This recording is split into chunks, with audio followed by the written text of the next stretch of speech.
All right, just finished hitting the upper body, and today I'm gonna make a video that kind of relates to what just happened.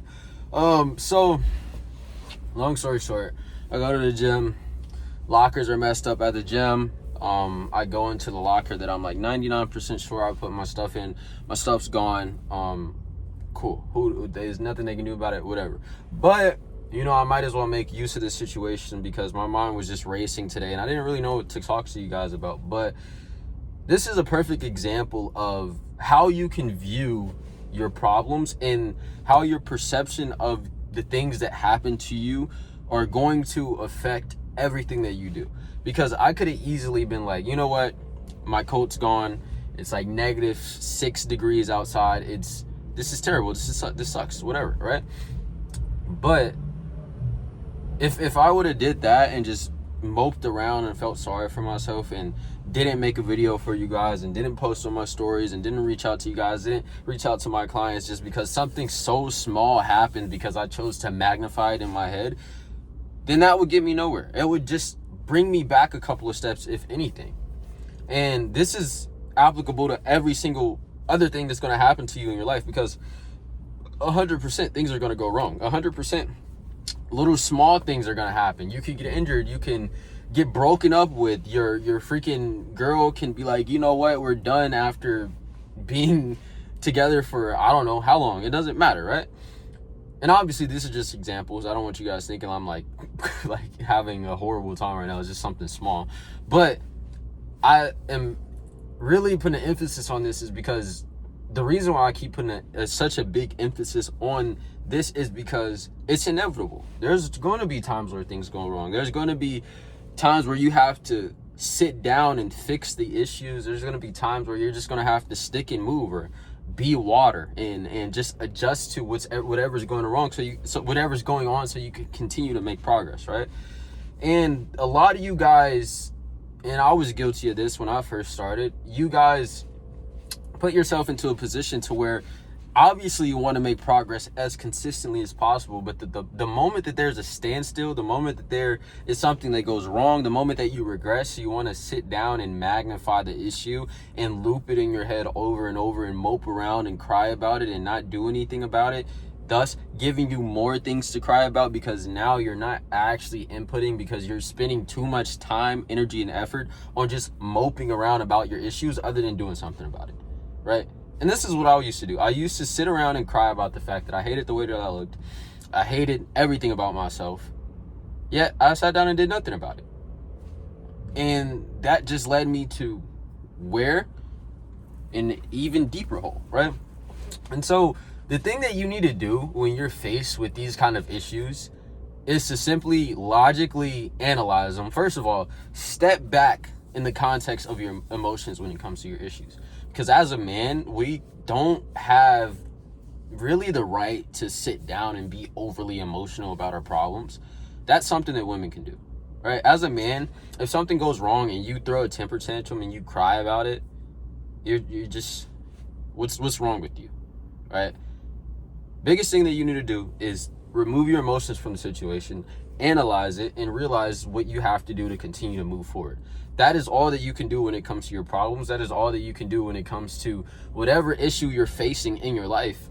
Because at the end of the day, we don't make the best decisions doing things out of emotion, right? Like, for example, my girlfriend can be playing like The Sims or something and she gets upset and then she just like throws her laptop or something. I don't know, just an example, right? Like, dude, if you're in the heightened emotional state to where you're super angry, you're super sad, and you're being blinded by that anger or by that emotion, you're not going to make good decisions.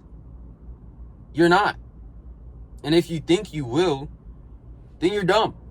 Because at the end of the day, if you move strictly off of your emotions, you're not going to get anywhere, because it's going to be times to where you feel a certain way, but you know you should be acting another way, right?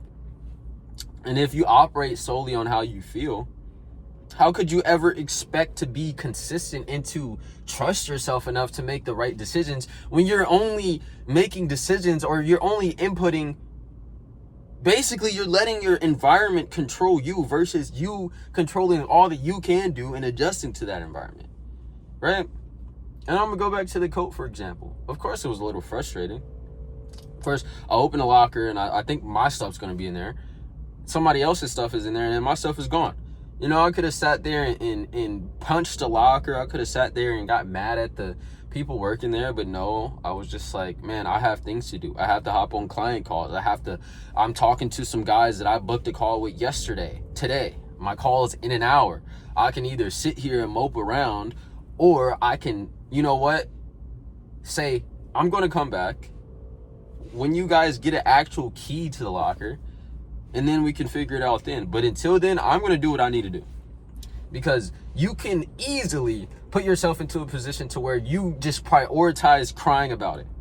A lot of men do this. A lot of people do this. You ever be around someone and they're just like, oh, well, my bench is just trash right now. My girlfriend said this, or my grades are bad in school. And like, you don't want to be around men like that, right? You don't want to be around anybody like that, and you especially don't want to be like that yourself, because then you're not going to get anything done, dog.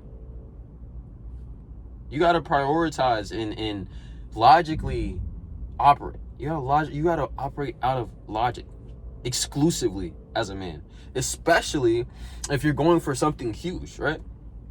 And we can tie this to the context of the gym, because I know a lot of you guys are starting your fitness journey. You're watching me for, just mindset advice, fitness, all that, so let's tie it to that, right? Let's say you fail a PR. All right, you fail a PR and you throw your headphones on the ground because you're mad. Did that change the fact that you still failed a PR? No, all that did was leave you with no headphones because you wanted to throw a temper tantrum about something that you can't control in the moment, other than analyzing, oh, I failed a PR. Let me realize what I did wrong, then fixing it so you can hit it next time, right? And this is a really, really basic example, but you guys do this all the time. I used to do it. I would think, oh, this thing is going wrong in my life. Let me just sit down and cry. Or this thing is going wrong in my life. Let me just do drugs. Let me just roll up. Let me just go to a party. Let me just drink.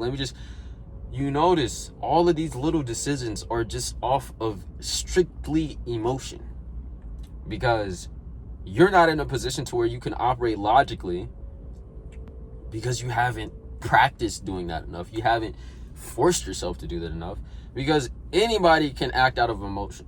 We see toddlers doing this, right? You can act out of emotion as much as you want, but at the end of the day, is that going to fix anything for you? Absolutely not. Is it going to yield you any results? Absolutely not. If anything, it is just going to put you in a position to where you're losing the progress that you worked so hard for, right? So you guys need to put yourself in a position to where you're like, bro, I don't even care how I feel right now. It shouldn't even matter. Obviously, you don't still feel your emotions. Don't just stuff them away, because then you're gonna explode. But put yourself in a position to where you delay that emotion, right? You're not gonna sit here and be like upset about, let's say, again, failing a PR, and then you're freaking breaking all your stuff, and then you still failed a PR, and now you look stupid. Other than being in that kind of position, you can be like, okay, I know what I need to do. I've been doing this wrong. I haven't been tracking my food. I haven't been doing this. I haven't been doing that. So let me start doing that. Okay. Now, when you start making progress again, go for the PR, and then remember when you failed your PR previously, and let the anger that you felt in that previous moment fuel your current moment in a productive way, right? Because anybody can lash out and be upset. Anybody can lash out and be angry and then ruin themselves. We see this all the time. People freaking murdering people because they can't act out logically. Like, it gets pretty extreme, right? But I'm not going to keep repeating myself. The biggest thing I want you guys to take away from this is that when it comes to your issues, your perception of it, the way that you decide to amplify it or not, the way that you decide to go about how you cope with those issues, are going to determine everything. Because, like I said, you could easily flip out and be an overly emotional man, or you can step back, be logical, and continue to make progress. All right. Biggest thing I want you guys to take away from this: love you guys. Jesus loves you too. And I'll talk to you guys tomorrow.